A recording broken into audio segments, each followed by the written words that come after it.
Hello everyone, welcome back to Sanskar math magic.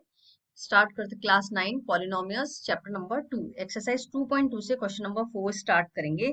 वो start करने से पहले देखते हैं क्वेश्चन में क्या पूछा गया अपन से। ये क्वेश्चन में ये पूछा गया है, find the zero of the polynomial in each of the following cases.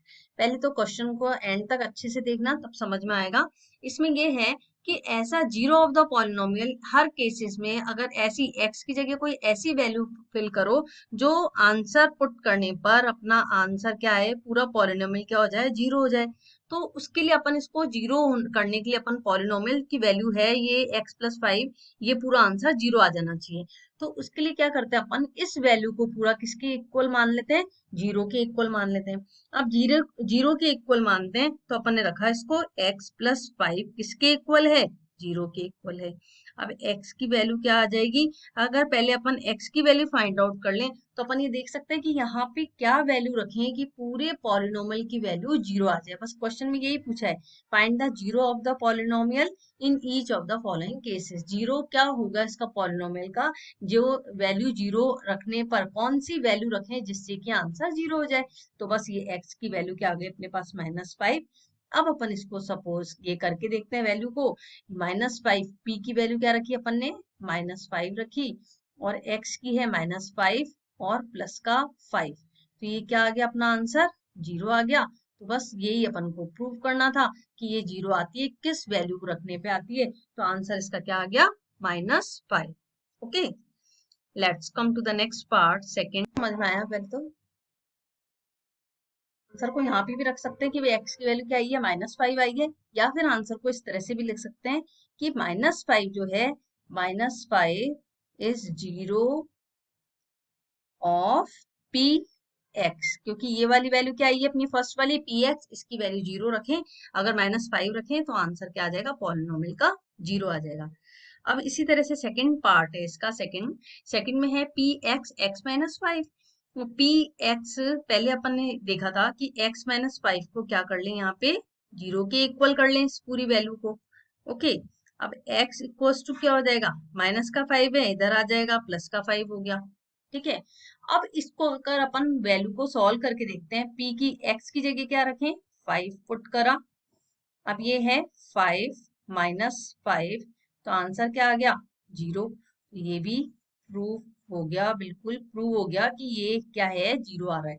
तो इसका आंसर क्या लिख सकते हैं अपन कि प्लस का 5, 5 is zero of P x, मतलब कि ये किसके जीरो, कौन सी वैल्यू रखने पे जीरो आ सकता है, ये पूरी वैल्यू पॉलिनोमियल। तो इसमें बताया कि अपन ने पहले फाइंड आउट करा, जीरो रख करके फाइंड आउट करा इसको। तो एक्स की वैल्यू क्या आई अपने पास, 5 आई, और 5 रख करके देखा तो जीरो आ रहा है। Is that clear?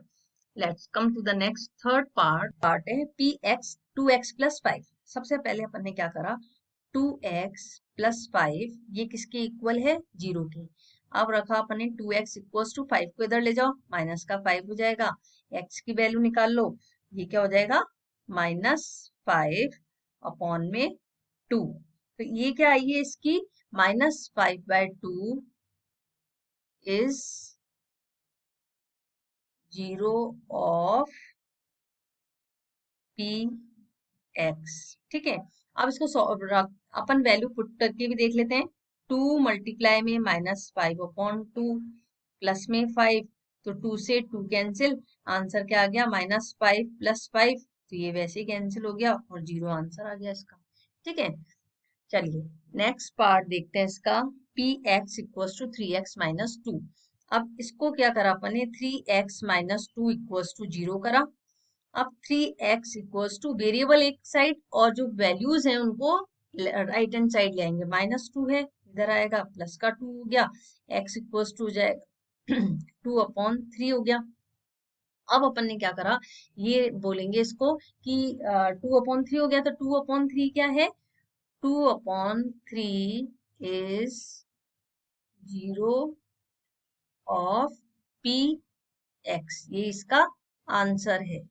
अब इसको सॉल्व करके भी देख लेते हैं। 3 मल्टीप्लाई में 2/3 -2, तो ये कैंसिल हो गया, 2 - 2, आंसर क्या आ गया, जीरो आ गया।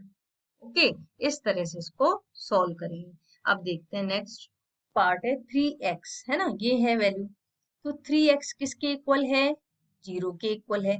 x को इधर रखा, 0 अपॉन में 3 आ गया।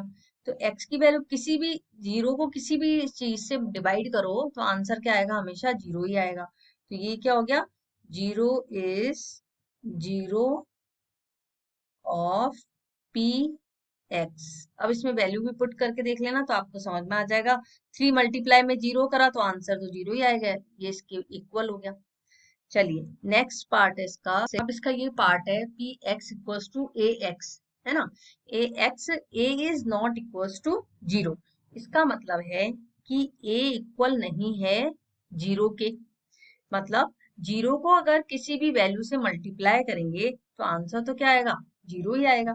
लेकिन a इक्वल नहीं है 0 के, तो अपन इसको इसलिए ऐसे लिख सकते हैं, ए एक्स इक्वल है 0 के। ठीक है। अब x इक्वल्स टू क्या है? 0। x फाइंड आउट करना है, 0 अपॉन में a। तो 0 को किसी भी डिवाइड से किसी भी नंबर से डिवाइड करेंगे तो आंसर तो क्या आएगा? अपना 0 ही आना है। तो अपन इसको लिख सकते हैं, 0 is 0 of p x। ठीक है।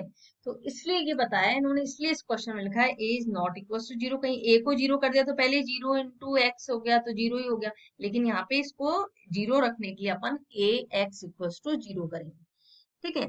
चलिए नेक्स्ट लास्ट पार्ट है जिसमें है C X plus D. C is not equal to 0, C D are real numbers. तो सी है वो 0 के इक्वल नहीं है ना। तो तभी तो अपन इसको इक्वल करेंगे 0 के। इक्वल्स टू ये पूरी जो अपन को पॉलिनोमियल है ये इक्वल होगा 0 के, लेकिन सी 0 के इक्वल नहीं है। तो c D are real number. C d क्या है? अपने रियल नंबर्स हैं, जैसे सपोज 4, 5, 6 इस तरह के नंबर्स हैं। ठीक है। तो इसको सॉल्व करने के लिए अपन सबसे पहले करते हैं C X plus D equals to 0। ये 0 के इक्वल है। ठीक है। अब इसको करा अपन ने सी, अपन को क्या निकालना है? सी इज नॉट इक्वल्स टू 0।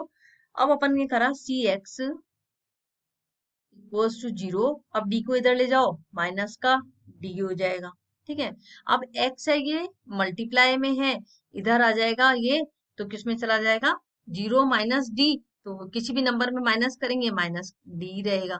अब c है वो इधर आ जाएगा राइट हैंड साइड पे, तो डिवाइड में चला जाएगा, ये आ जाएगा c equals to x equals to minus D upon C. तो इसका आंसर क्या होगा? Minus D upon C is 0 of P X. इस तरह से इस क्वेश्चन को सॉल्व करेंगे। आई होप समझ में आ गया होगा। इसी के साथ क्वेश्चन नंबर 4 के और एक्सरसाइज 2.2 फिनिश होती है और क्वेश्चन नंबर 4 के सारे पार्ट्स कंप्लीट होते हैं। और जाने से पहले प्लीज वीडियो को ज्यादा से ज्यादा लाइक शेयर एंड सब्सक्राइब करिएगा। मिलते हैं नेक्स्ट वीडियो में, तब तक के लिए bye, have a nice day.